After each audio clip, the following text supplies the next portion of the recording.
Bienvenue au programme vidéo de l'EBBP.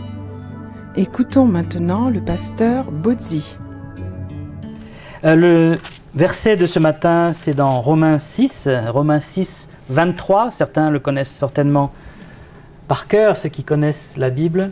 Paul aux Romains, chapitre 6, verset 23.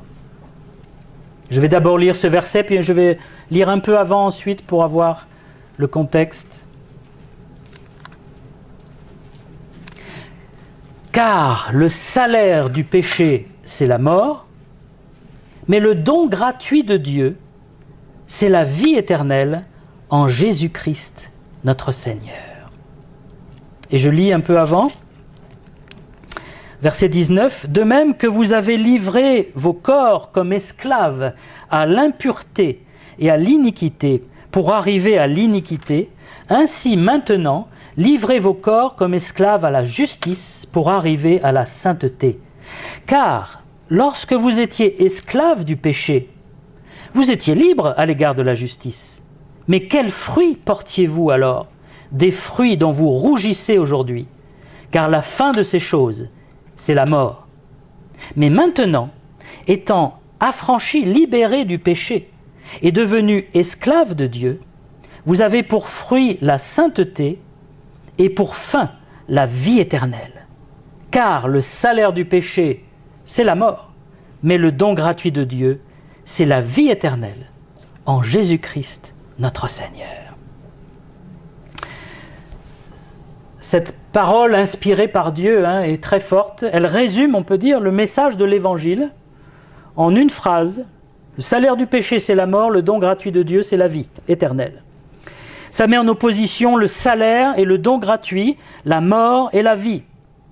Et puis avant, il parle de l'esclavage. Il écrit aux Romains. Lorsqu'il écrit aux Romains, eh bien, les Romains étaient entourés d'esclaves. Il y avait des centaines de milliers d'esclaves à Rome. Et c'était des véritables esclaves, des gens qui n'avaient pas beaucoup de droits. Ce n'était pas juste des domestiques, c'était des personnes qui étaient utilisées. Les Romains riches ne faisaient quasiment rien. Ils passaient leur temps au bain, au cirque, à s'amuser et à faire n'importe quoi, au temple, au restaurant, parce que les temples avaient des restaurants où on mangeait la viande sacrifiée aux idoles. Et c'était les esclaves qui faisaient tout le travail. Aujourd'hui, on a remplacé ça par la machine à laver, la machine, etc. Mais pour eux, l'esclavage, ça voulait dire quelque chose de très concret. Avant, vous étiez esclaves du péché. Et la fin de l'esclavage du péché, c'est quoi la fin ultime? La mort. Maintenant, il dit, vous êtes esclaves de Dieu. Et c'est une façon de faire un parallèle entre le péché et Dieu.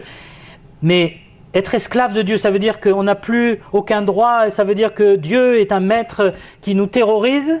Non. L'esclavage, là, avec Dieu, c'est justement différent. C'est que autant le péché, lui, nous fait souffrir, nous amène à la mort, nous détruit, le péché nous détruit profondément. Autant Dieu est un maître juste et bon.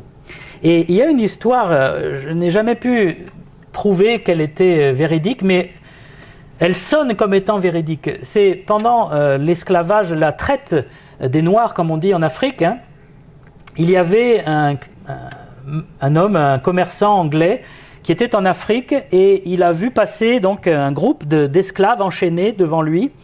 Et celui qui les conduisait était un homme cruel et il les frappait pour qu'ils aillent plus vite.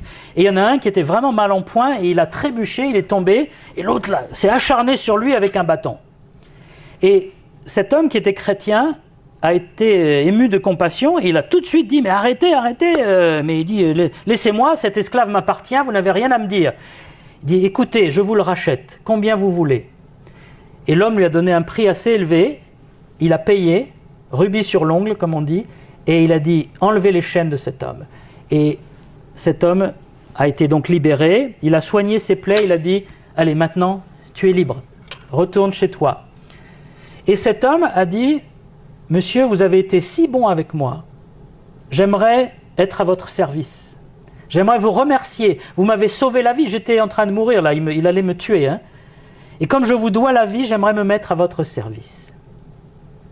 Et c'est un peu l'image de ce que nous avons vécu avec Dieu. Nous étions sous l'esclavage du péché, de nos passions, de nos vices, du diable aussi, qui règne malheureusement dans certains endroits de ce monde, et il nous faisait souffrir, il nous battait. Bien sûr, le péché au départ, ou le diable, quand il vous appelle, il dit « Viens avec moi, on va s'amuser, tu vas voir, ça va être génial ». Et c'est vrai, au début, et c'est vraiment une escroquerie totale. Viens, entre, tu vas voir, on va s'amuser. Et puis quand vous êtes dedans, on vous met les chaînes, et ça y est, vous êtes esclave de vos vices, de vos passions, vous êtes addict, vous êtes en train de vous détruire, vous auto-détruire même des fois. Et il y a Jésus-Christ qui passe par là, et qui a compassion de nous, et qui dit « Je veux payer sa dette, je veux le racheter ». Et le Seigneur, par sa mort sur la croix, a payé notre dette.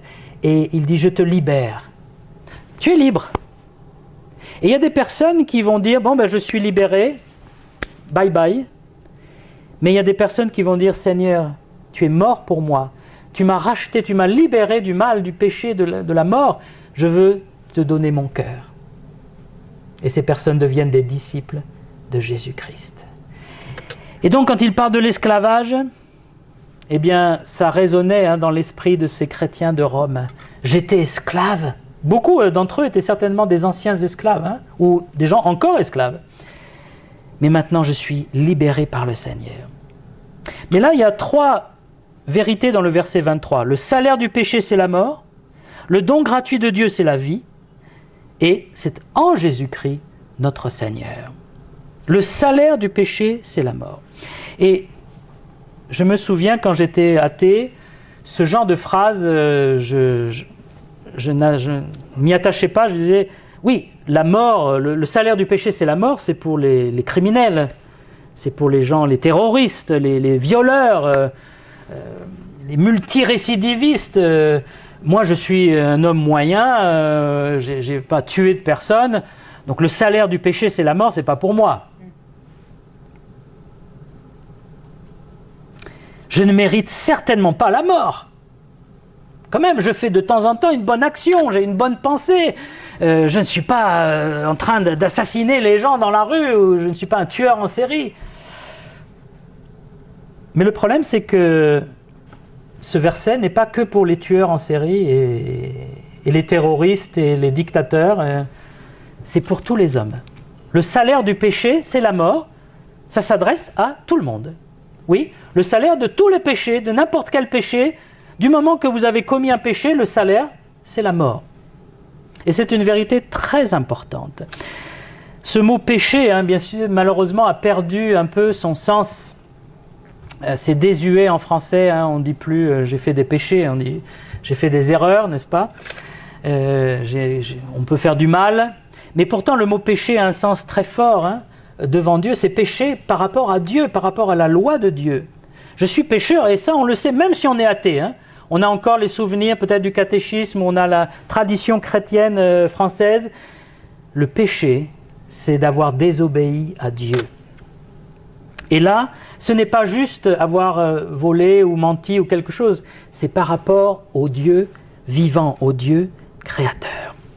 En Romains chapitre 3, donc c'est un peu avant, verset 10, il ne nous laisse pas nous échapper, il dit, Romains 3,10, « Il n'y a pas de juste, pas même un seul. » Peut-être on s'était dit, les gens sont pécheurs, oui, mais moi, je suis quelqu'un de bien quand même. J'ai un statut dans la société, je gagne bien ma vie, je suis fidèle à ma femme ou à mon mari, je ne sais pas, peu importe, je suis quelqu'un de bien. Oui, mais la Bible dit, il n'y a pas de juste. Tu es peut-être bien, mais tu n'es pas juste. Il n'y a pas un seul sur la terre. Il n'y en a pas un pour relever l'autre. Et ça, c'est une déclaration de la parole de Dieu. On ne peut pas l'éviter, on ne peut pas chercher d'excuses. Parce que Dieu qui est saint, 3 fois saint, il voit dans nos cœurs et il sait très bien qu'on est tous injustes et pécheurs.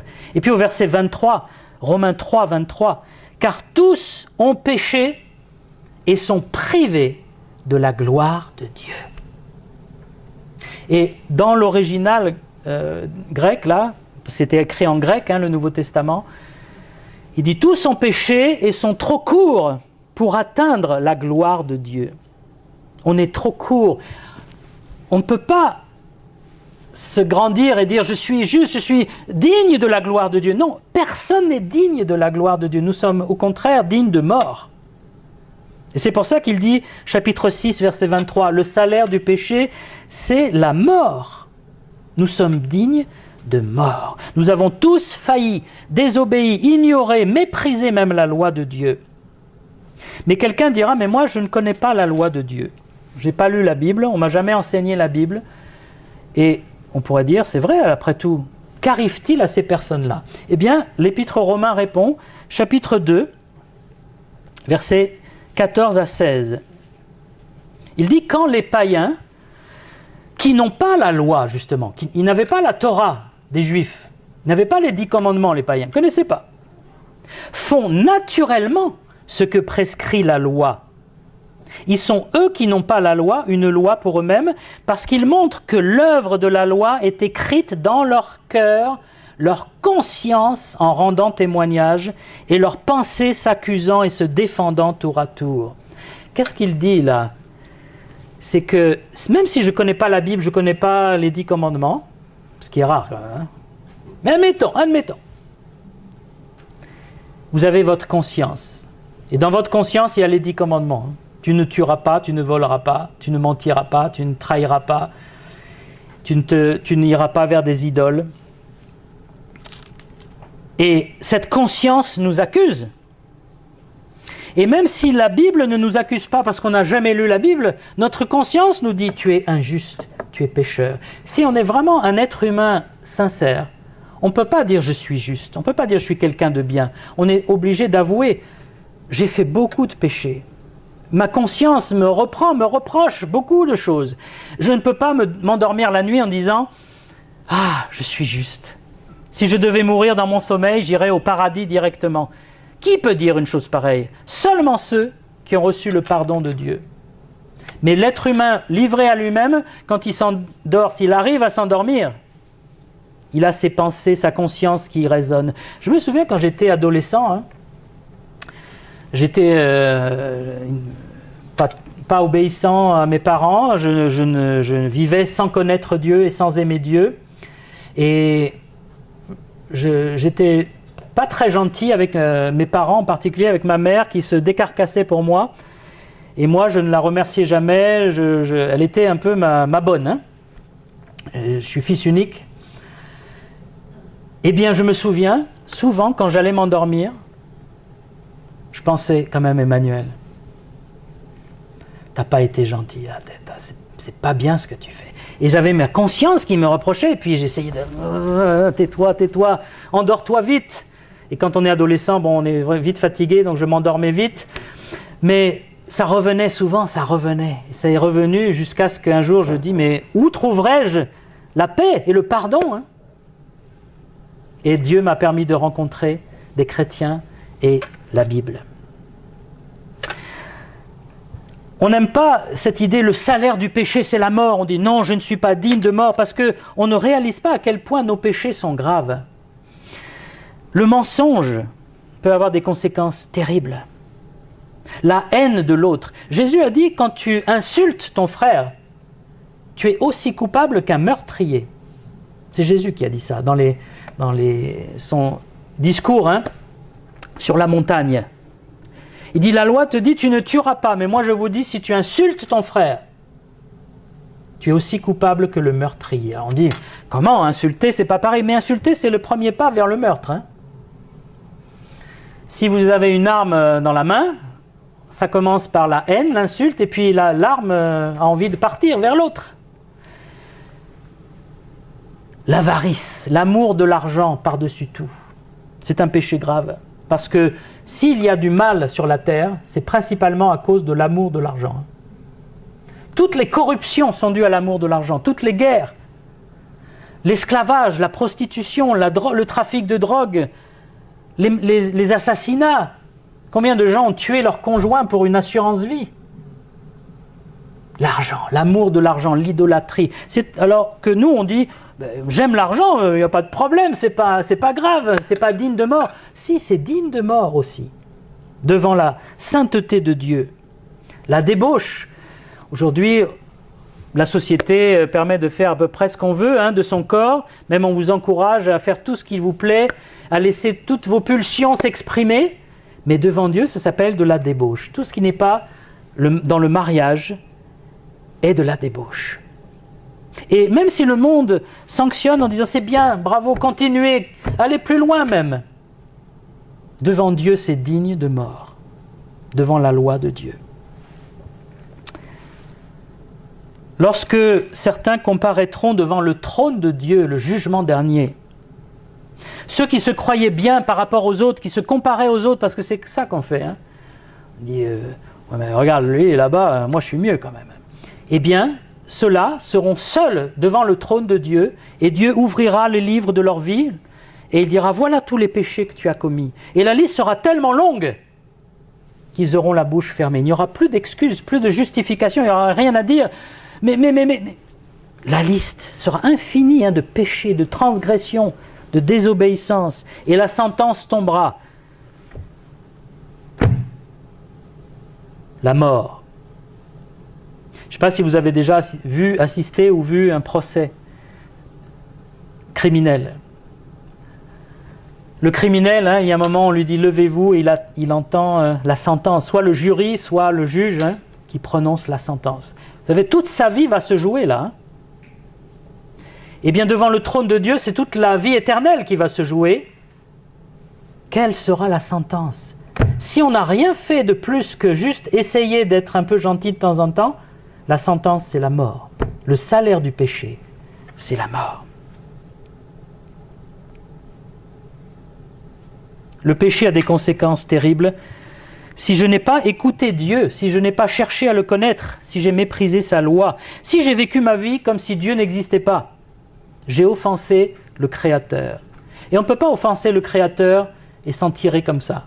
Le Créateur est juste. Il doit juger chaque offense. Si Dieu ne jugeait pas les péchés, qu'est-ce qui arriverait?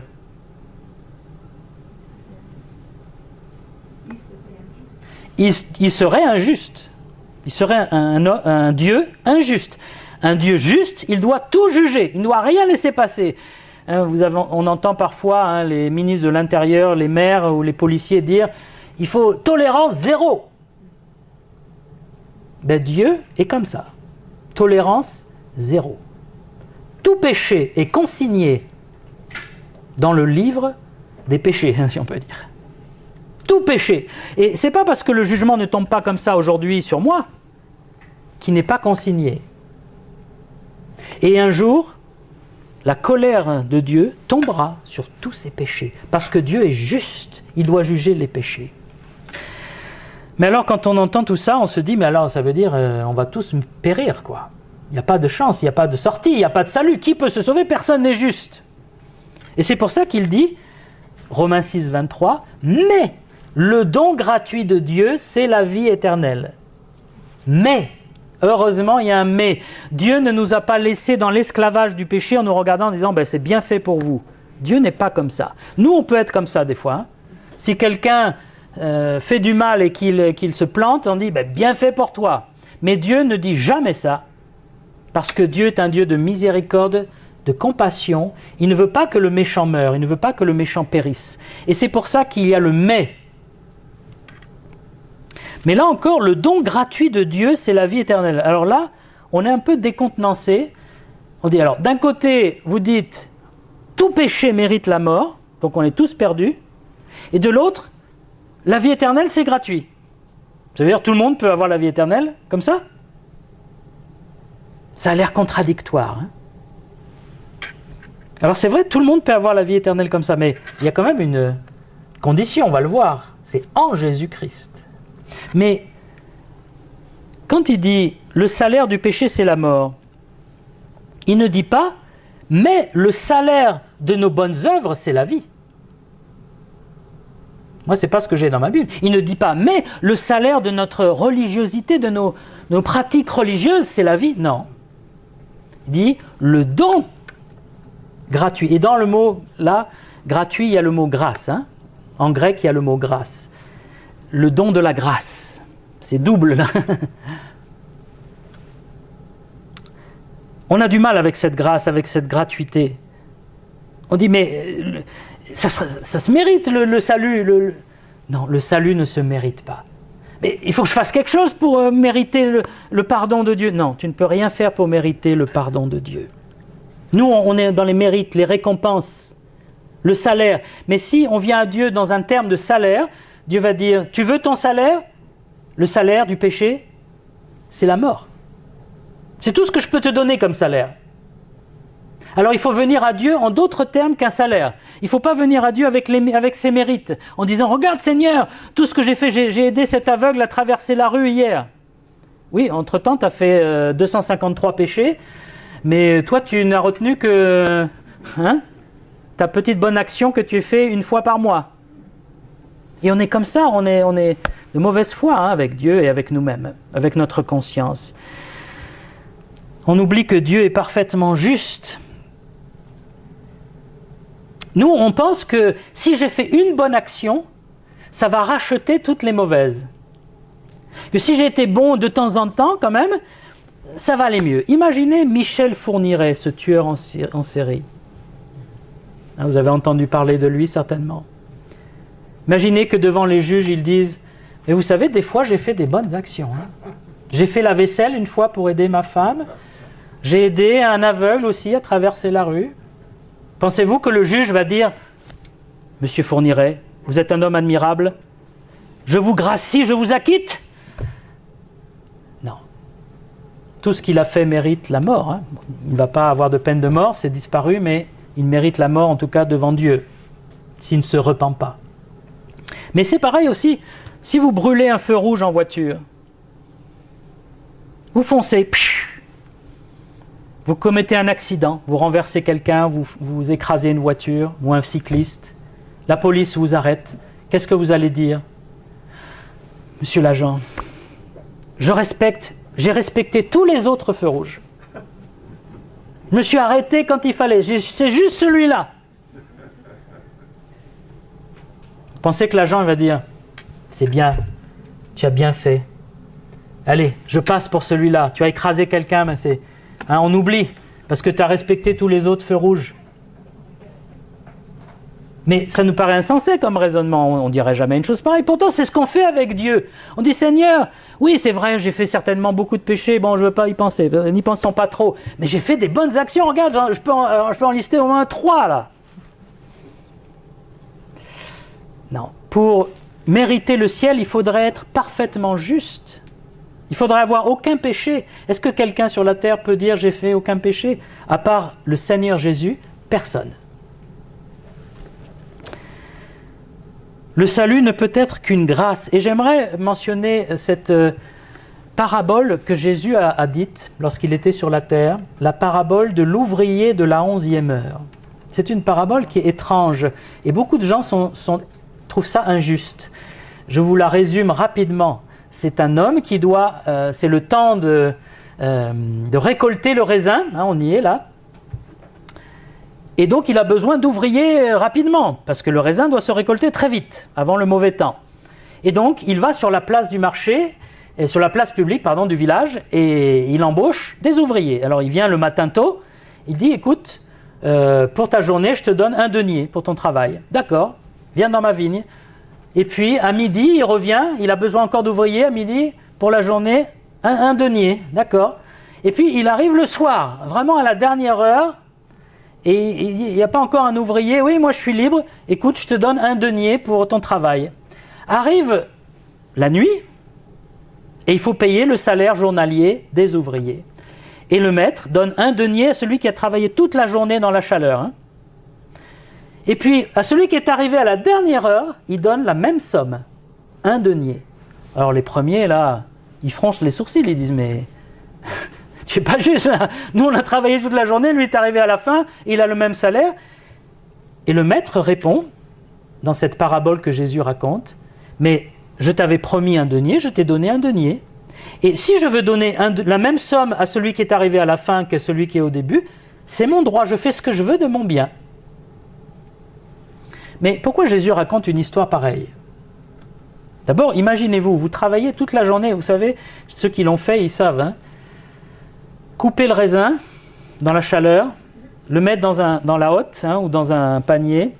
Ensuite, quand c'est plein, vous devez transporter votre panier, c'est très lourd. Parfois, il faut monter des pentes ou descendre des collines, et vous le mettez dans le réservoir, et vous faites ça toute la journée sous la chaleur. C'est épuisant comme travail, épuisant. Et puis arrive le gars à la fraîche, hein.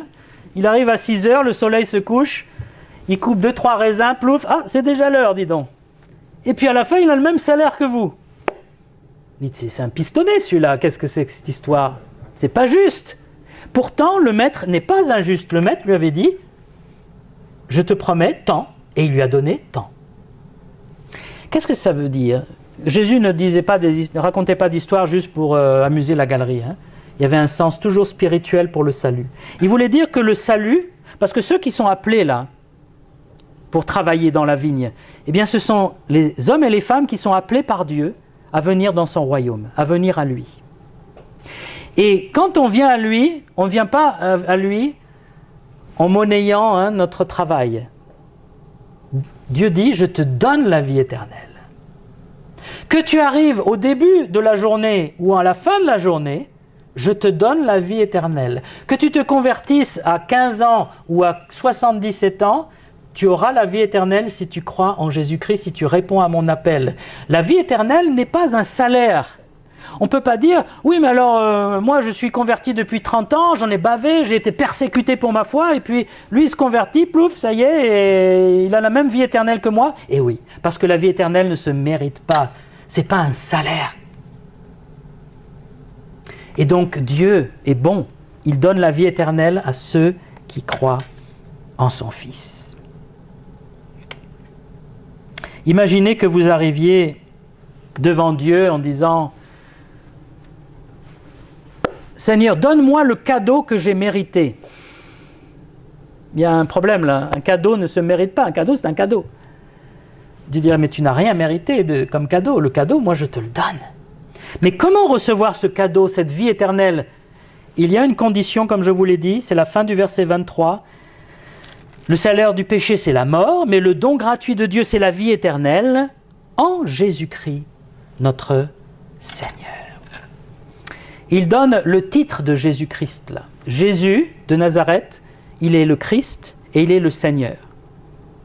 Le Christ, ça veut dire le Messie, celui qui était promis par les prophètes, qui était annoncé, celui qui serait le sauveur, le rédempteur d'Israël et du monde entier.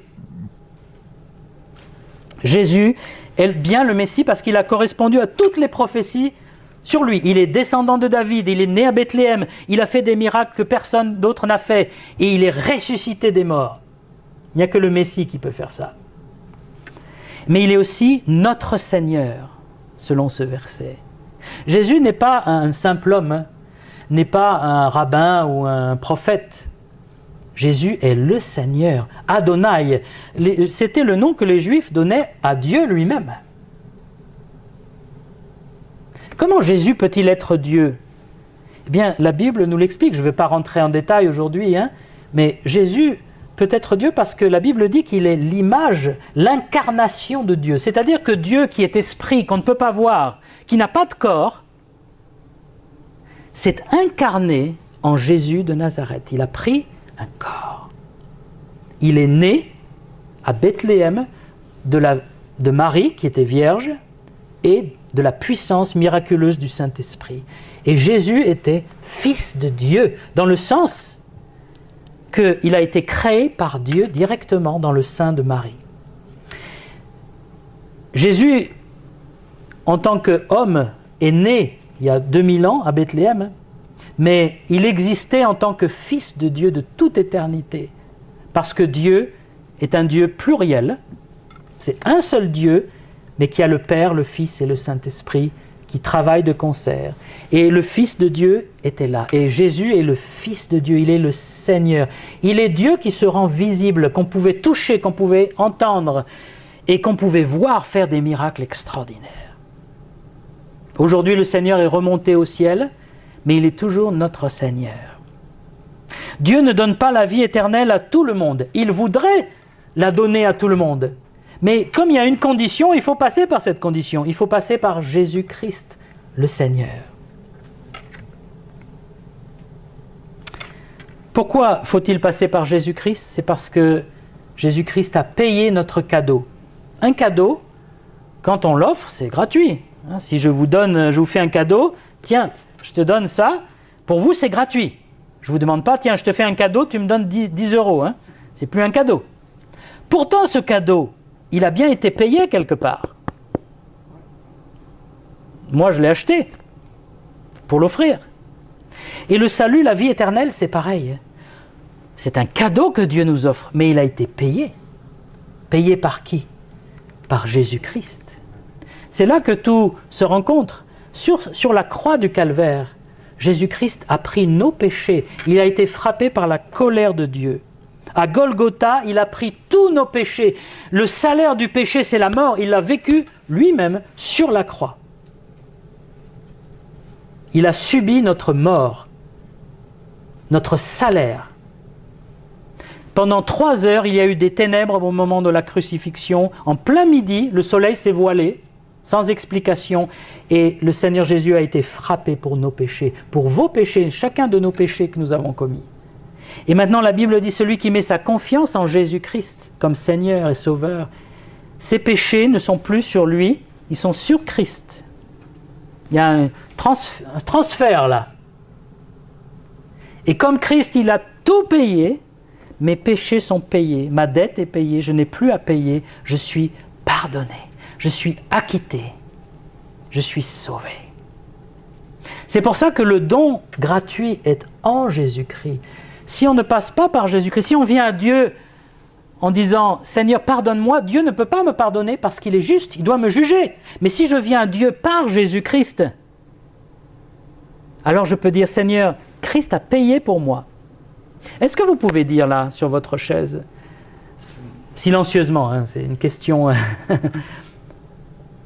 Oui, j'ai la vie éternelle.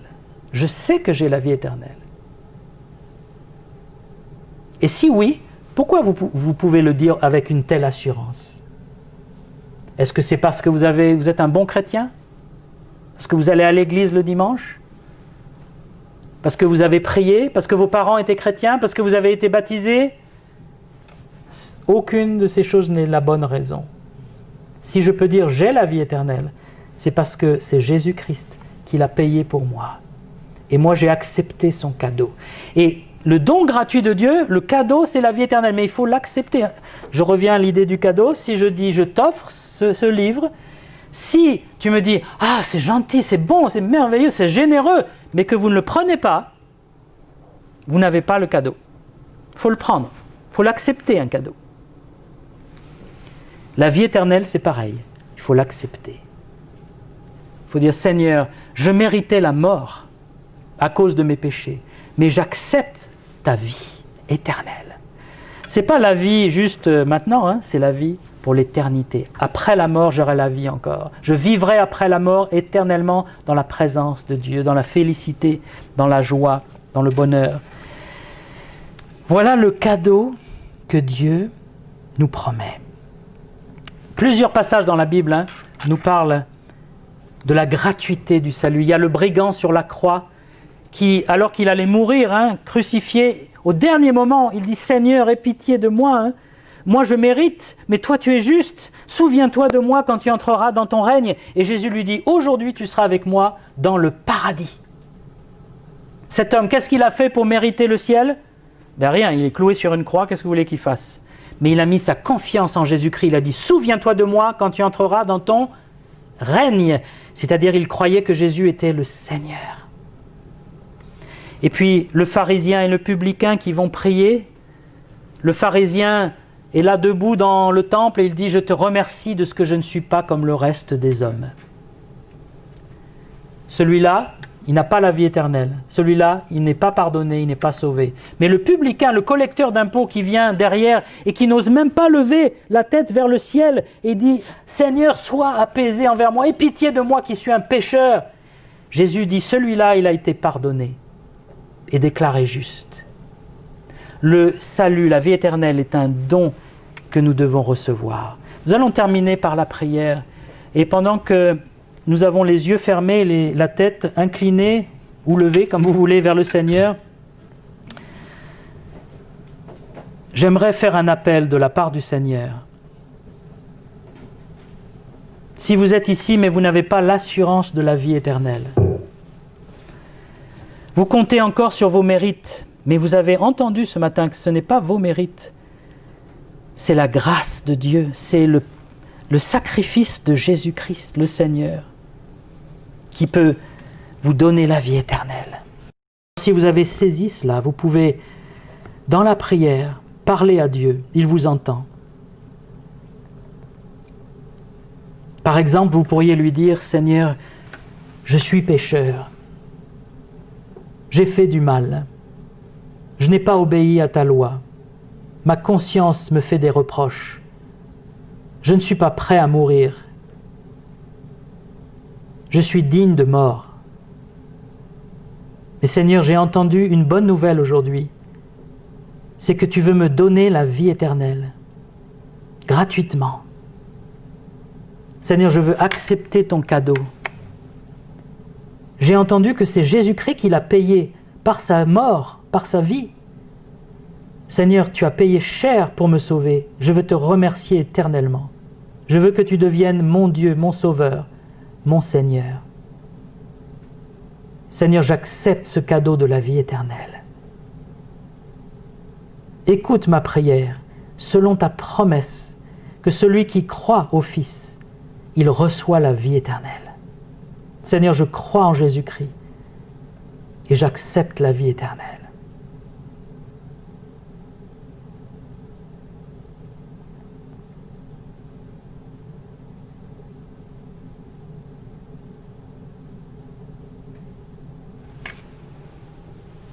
Si vous avez fait cette prière avec vos mots, si vous avez vraiment demandé au Seigneur de vous sauver, de vous donner la vie, j'aimerais pouvoir parler avec vous après pour qu'on puisse se réjouir ensemble.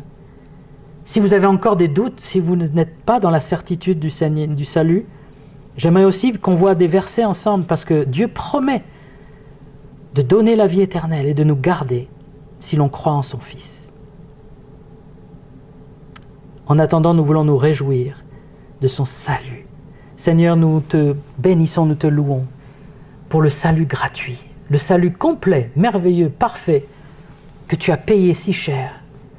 Loué sois-tu, Seigneur, parce que si le salaire du péché, c'est la mort, nous savons maintenant que le don gratuit de Dieu, c'est la vie éternelle en Jésus-Christ, notre Seigneur. Gloire à toi. Amen.